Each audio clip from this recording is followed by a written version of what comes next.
വിവാഹത്തിനു മുൻപ് ജാതകവും നക്ഷത്രങ്ങളും തമ്മിലുള്ള പൊരുത്തം പരിശോധിക്കുന്നത് ഹൈന്ദവ സമൂഹത്തിൽ പതിവാണ്. മറ്റു മതവിശ്വാസികളും ചിലപ്പോഴൊക്കെ ഇത് ചെയ്യാറുണ്ട്. എന്നാൽ ചില ആളുകൾ ഇതിൽ വിശ്വസിക്കുന്നില്ല.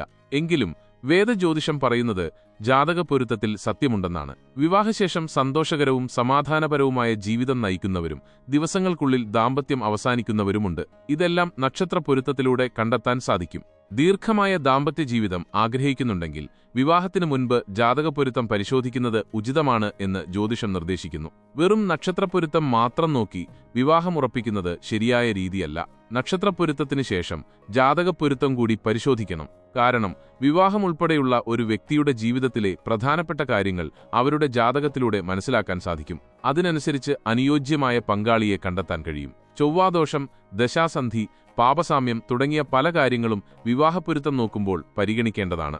വേദജ്യോതിഷപ്രകാരം ഏറ്റവും അനുയോജ്യമായ നക്ഷത്രങ്ങളും ഒട്ടും ചേരാത്തതോ ഒഴിവാക്കേണ്ടതോ ആയ നക്ഷത്രങ്ങളുമുണ്ട്.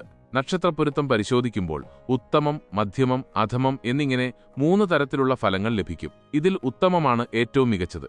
എങ്കിലും മധ്യമം ആണെങ്കിൽ പോലും മറ്റു ജാതകവശങ്ങൾ കൂടി പരിഗണിച്ച് യോജിപ്പുണ്ടെങ്കിൽ വിവാഹത്തിനായി പരിഗണിക്കാവുന്നതാണ്. ചില നക്ഷത്രങ്ങൾ തമ്മിൽ വിവാഹം കഴിക്കുന്നത് ഉചിതമല്ല. അവ ഏതൊക്കെയെന്ന് നോക്കാം. അശ്വതി, തൃക്കേട്ട. അശ്വതിയും തൃക്കേട്ടയും വേദനക്ഷത്രങ്ങളാണ്. ഈ നക്ഷത്രങ്ങളിൽ ജനിച്ചവർ തമ്മിൽ വിവാഹം കഴിച്ചാൽ ദോഷങ്ങളുണ്ടാകാൻ സാധ്യതയുണ്ടെന്നാണ് പറയപ്പെടുന്നത്. എന്നിരുന്നാലും ഒരു ജ്യോതിഷിയെ കണ്ട് കൂടുതൽ വിവരങ്ങൾ വിശദമായി പരിശോധിക്കുന്നത് നല്ലതാണ്. ഭരണി, അനിഴം ഈ നക്ഷത്രങ്ങളിലുള്ളവർ പരസ്പരം വിവാഹം കഴിക്കുന്നത് നല്ലതല്ലെന്ന് ജ്യോതിഷത്തിൽ പറയാറുണ്ട്.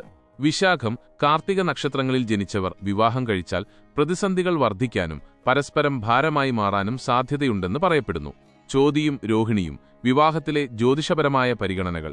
ചോതി നക്ഷത്രത്തിൽ ജനിച്ച ഒരാളും രോഹിണി നക്ഷത്രത്തിൽ ജനിച്ച ഒരാളും തമ്മിൽ വിവാഹം കഴിച്ചാൽ സന്താനഭാഗ്യത്തിന് കുറവുണ്ടാകാൻ സാധ്യതയുണ്ടെന്ന് പറയപ്പെടുന്നു. ഇവർക്ക് കുട്ടികളുണ്ടാകാൻ കാലതാമസം നേരിട്ടേക്കാം. മകം, രേവതി നക്ഷത്രക്കാർ വിവാഹം ചെയ്താൽ ദാമ്പത്യ ജീവിതത്തിൽ തടസ്സങ്ങളുണ്ടാകാൻ സാധ്യതയുണ്ടെന്ന് പറയപ്പെടുന്നു.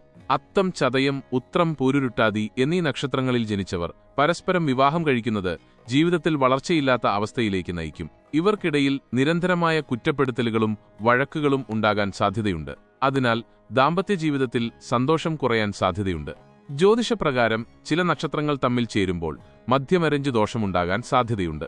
ഭരണി, മകയിരം, പൂരം, പൂരാടം, ചിത്തിര, ഉത്രട്ടാതി, അനിഴം, പൂയം, അവിട്ടം എന്നീ നക്ഷത്രങ്ങൾ പരസ്പരം ചേർന്നാൽ മധ്യമരഞ്ചു ദോഷം സംഭവിക്കാമെന്നാണ് വിശ്വാസം. ഈ ദോഷം ദാമ്പത്യ ജീവിതത്തിൽ പലതരത്തിലുള്ള പ്രശ്നങ്ങൾ സൃഷ്ടിച്ചേക്കാം. പങ്കാളികൾ തമ്മിൽ വേർപിരിഞ്ഞ് ജീവിക്കേണ്ട സാഹചര്യങ്ങൾ, വിവാഹം കഴിഞ്ഞ് 3-4 വർഷങ്ങൾക്ക് ശേഷം ഒത്തുപോകാൻ സാധിക്കാതെ ബന്ധം വേർപെടുത്തേണ്ടി വരിക, അഭിപ്രായ വ്യത്യാസങ്ങൾ, പരസ്പരം മനസ്സിലാക്കാൻ കഴിയാതെ വരിക, എപ്പോഴും വഴക്കുകളുണ്ടാവുക തുടങ്ങിയവ ഇതിൽ ഉൾപ്പെടുന്നു. ഈ ദോഷമുണ്ടെന്ന് കണ്ടാൽ ജ്യോതിഷ വിദഗ്ധരുടെ ഉപദേശം തേടുകയും ആവശ്യമായ പരിഹാരമാർഗങ്ങൾ സ്വീകരിക്കുകയും ചെയ്യുന്നത് ഉചിതമാണ്.